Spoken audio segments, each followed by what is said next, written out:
വീട്ടിലേക്ക് സ്വന്തമായിട്ട് പെയിന്റ് അടിക്കാമല്ലോ എന്ന് കരുതിയിട്ട് ഞാനൊരു ഏഷ്യൻ പെയിൻസിൻ്റെ ഒരു സ്പ്രേ പെയിൻറ്റർ വാങ്ങിച്ചിട്ടുണ്ടായിരുന്നു കേട്ടോ. അപ്പോൾ ഈ ഒരു സംഭവം വന്ന ക്വാളിറ്റിയാണ് നിങ്ങൾ കാണുന്നത്. ചുഴലിക്കാറ്റടിച്ച് വീട്ടിൽ കൊണ്ടിട്ട പോലുള്ളൊരു ക്വാളിറ്റിയായിരുന്നു കൈ കിട്ടപ്പം. എന്തായാലും അകത്തുള്ള സാധനത്തിനൊന്നും പറ്റിയിട്ടില്ല കേട്ടോ, അതുകൊണ്ട് ഞാനിതിനെ റിട്ടേൺ ചെയ്യാനൊന്നും നിന്നില്ല.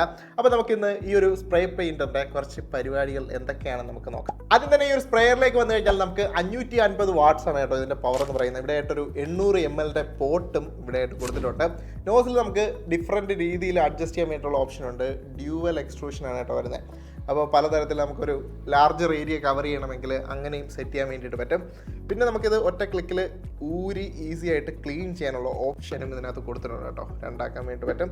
ഒറ്റ ക്ലിക്കിൽ നമുക്കിത് ഫിക്സ് ചെയ്യാനും പറ്റും. ബാക്ക് സൈഡിലായിട്ട് എയർ ഫിൽറ്റർ കൊടുത്തിട്ടുണ്ട്. പക്ഷേ എയർ ഫിൽറ്റർ ഓരോ തവണ അഴിക്കുന്ന സമയത്ത് നമ്മൾ സ്ക്രൂ ഡ്രൈവർ ഇട്ട് അഴിക്കേണ്ടി വരും. 800 ml പോട്ടാണ് ഇതിനകത്ത് കൊടുത്തിരിക്കുന്നതെങ്കിലും 20 മിനിറ്റ് ആണ് കേട്ടോ ഇൻ്റർവെൽ പറയുന്നത്. ഓരോ 20 മിനിറ്റ് കൂടുമ്പോഴേ മോട്ടറിന് റെസ്റ്റ് കൊടുക്കണം. അപ്പോൾ എൻ്റെ യൂസേജിൽ അത്യാവശ്യം നല്ല കവറേജും കാര്യങ്ങളൊക്കെ കിട്ടുന്നുണ്ട്. സ്പ്രേയറും കുഴപ്പമൊന്നുമില്ല, നോസിലും നല്ല രീതിയിൽ തന്നെയാണ് പ്രവർത്തിക്കുന്നത്. സോ ഓവറോൾ ഹാപ്പിയാണ്. പക്ഷേ പാക്കേജിങ് മാത്രം എനിക്ക് അത്രത്തോളം ഇഷ്ടപ്പെട്ടില്ല കേട്ടോ. എവിടെയൊക്കെ തട്ട് കിട്ടി എന്തൊക്കെ പറ്റിയെന്ന് അറിയില്ല. എന്തായാലും ഓവറോൾ സാധനം കൊള്ളായിരുന്നു.